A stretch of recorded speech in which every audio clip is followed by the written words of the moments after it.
Oke, baik. Terima kasih, Ibu Ketua. Yang saya hormati Ketua beserta seluruh anggota Komisi 4 DPR RI, Pak Sekjen, beserta Eselon 1 dari KLHK yang kita banggakan bersama. Hari ini saya mewakili dari fraksi Nasdem.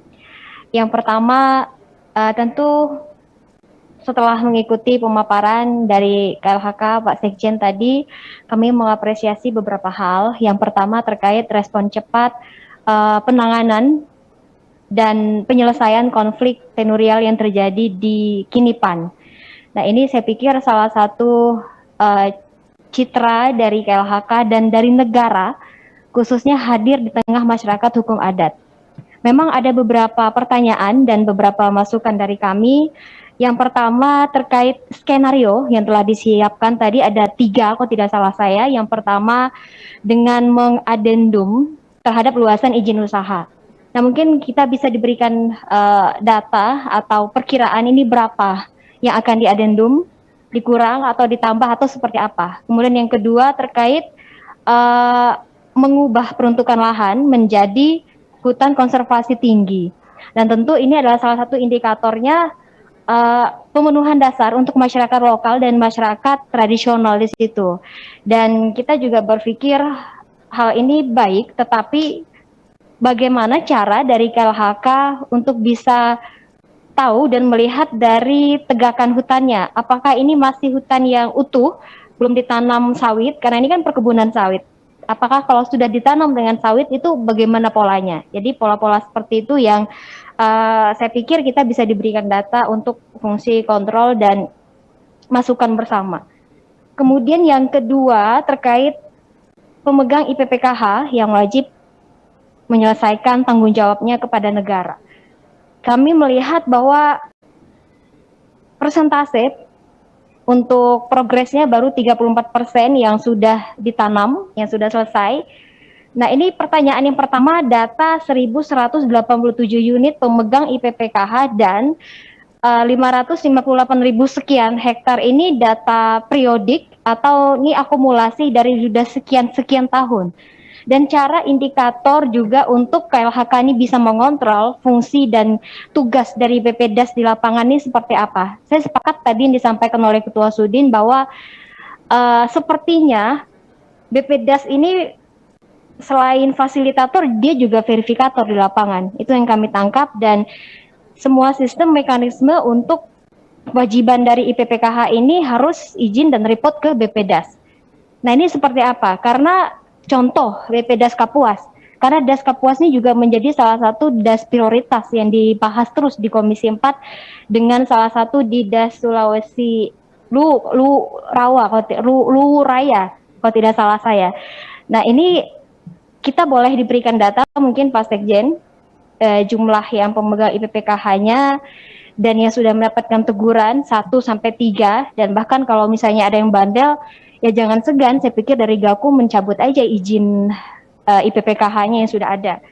Karena kalau melihat dari indikator ini bagi saya dan masyarakat di Dapil yang mungkin sedikit awam terkait ini, kalau kita boleh mengkaji salah satu keberhasilan dari BPDAS itu sendiri dengan mengontrol dan menjadi tapak garda terdepan dalam IPPKH ini dan kewenangannya, kewajibannya untuk negara, kita melihat masih banyak terjadi bencana. Contoh banjir, contoh longsor, dan data dari Greenpeace juga tadi malam saya baca kalau di rata-rata satu hari ada 12 bencana terjadi di Indonesia, banjir dan longsor. Nah, ini jadi perhatian kita bersama. Berarti ada apa? Program ini yang semestinya semangatnya baik, semangatnya sangat-sangat bermanfaat untuk pemulihan lingkungan dan juga pemberdayaan serta peningkatan ekonomi masyarakat sekitar daerah kawasan, ini seolah-olah belum terlalu maksimal untuk terrealisasi. Nah, saya pikir ini perlu dorongan dukungan kita bersama, dan kita juga memohon mungkin sekiranya Komisi 4 ini di dapil masing-masing yang punya irisan dengan wilayah daerah aliran sungai dan yang punya perkebunan banyak, pemegang IPPKH baik itu pertambangan. Kalau pertambangan mungkin domainnya beda komisi dan beda kementerian, tapi di aspek perkebunan ini kita bisa dilibatkan, dan kepala dasnya kalau bisa harus ada evaluasi Pak Sekjen, karena saya di Dapil jujur banyak mendapat masukan, banyak mendapat catatan di Raker atau RDP lalu saya pernah sampaikan bahwa ada indikasi juga beberapa program yang tidak jalan sesuai prosedur, tidak jalan sesuai waktu yang sudah ditentukan bersama. Itu terkait BPDAS. Kemudian yang ketiga, kami melihat ada di paparan ada danau prioritas nasional. Nah, kami juga mengapresiasi ini. Ini adalah langkah konkret dari KLHK untuk melakukan kajian-kajian menginventarisasi serta mengkaji secara komprehensif untuk eksistensi dari danau-danau prioritas ini. Dan ada satu danau yang masuk di dapil saya, Danau Sentarum di Kaposulu. Saya sudah pernah keliling ke sana Pak Sekjen, dan sejauh ini saya lihat sudah cukup memadai untuk fasilitasnya, kemudian sarana prasarana pendukung yang memang domainnya KLHK, saya lihat sudah cukup baik di situ. Hanya memang penguatan dari fraksi Nasdem adalah KLHK tidak bisa bekerja sendiri. Untuk eksistensi ini tentu harus melibatkan mitra, perlu konsolidasi, perlu sinergisitas antara kementerian dan lembaga terkait. Misalnya untuk habitat ikan sungai, mungkin koordinasi dengan KKP, dan untuk sarana pendukung lain, jalan dan lain-lain bisa dengan PUPR dan kementerian lembaga yang berkaitan langsung dengan dukungan penguatan Taman Nasional kita.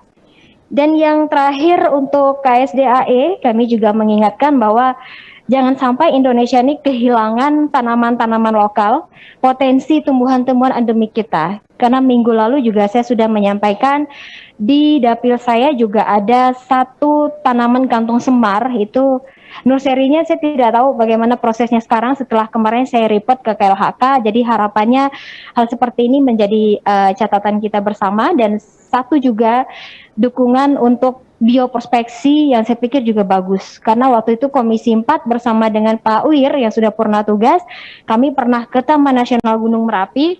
Di sana itu ada potensi proses bioprospeksi yang luar biasa. Jadi menemukan obat-obatan itu untuk kecantikan, untuk kesehatan, dan juga untuk pertanian. Nah, ini saya pikir legalitas produknya, kemudian BPOM-nya dan lain sebagainya itu yang perlu kita dukung dan kita support bersama. Itu saja mungkin Pak Sekjen, Bapak Ibu semua dari KLHK. Terima kasih, selamat siang. Terima kasih. Nanti tolong dijawab dengan jelas ya tentang rehabilitasi DAS itu, Bu Dirjen, termasuk juga sebenarnya kepala-kepala DAS itu punya data apa enggak sebenarnya? Jangan-jangan dia nggak punya data, ya?